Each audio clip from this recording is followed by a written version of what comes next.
নমস্কাৰ আসসালামু আলাইকুম বন্ধু বান্ধৱীসকল আশা কৰোঁ আপোনালোকে সকলোৱে ভালে আছে। আজি আপোনালোকৰ কাৰণে আৰু এটা নতুন ভিডিঅ' লৈ আহিছোঁ। এই ভিডিঅ'টোৰ বিষয়বস্তু হৈছে আসাম পঞ্চায়ত এক্ট আৰু ৰুলছৰ কিছুমান ইয়াতে কথা অৱগত কৰিবলৈ ওলাইছোঁ।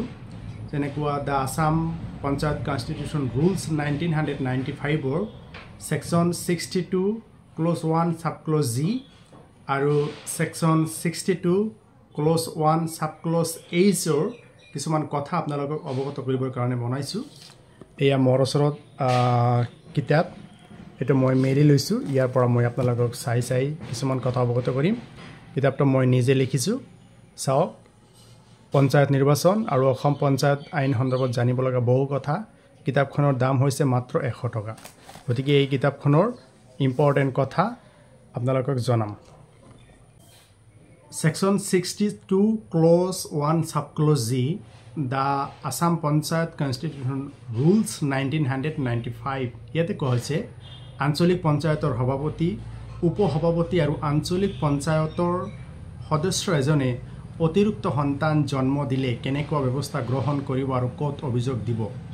নিশ্চয় পঞ্চায়তৰ যেটো নমিনেশ্যন পেপাৰৰ লগত প্ৰত্যেক প্ৰতিনিধিয়ে শপতনামা এটা দাখিল কৰিছে যে নমিনেশ্যন পেপাৰ দাখিল দিয়াৰ সময়ত দুজনতকৈ অধিক সন্তান নাই।